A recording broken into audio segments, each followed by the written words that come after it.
To start this video off, I would like to begin with a brief description of why our province is populated with so many of these small outboard communities. The reason behind this would be the fisheries. The fish brought the Europeans to Newfoundland.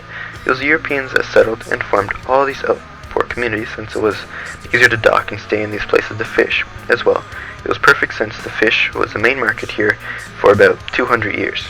In the late 1800s, to be more exact, 1880s, about 200,000 people were spread across 6,000 miles of rugged coastline.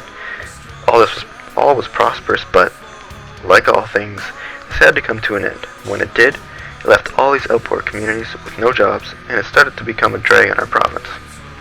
So, enough about the past, now on to the present.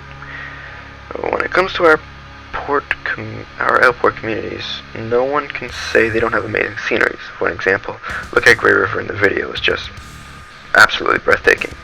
But the main point about this is that the scenery doesn't provide our province with the income needed to provide the things these communities need, like the boats and highways needed for transportation, the healthcare and medication, plus most of these outboard communities lack jobs. Therefore, most people are on seasonal pay and EI. Also, most of the people from these small outboard communities seek jobs elsewhere, like Alberta for an example. Now that times have changed, the old culture that was in these outboard communities have now faded with time. The culture that they now have is the same culture that you would find in the larger centers like Corner Brook and St. John's.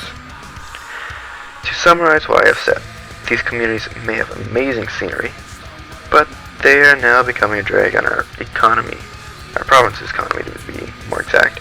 Therefore, I believe it in favor of our province to resettle these communities.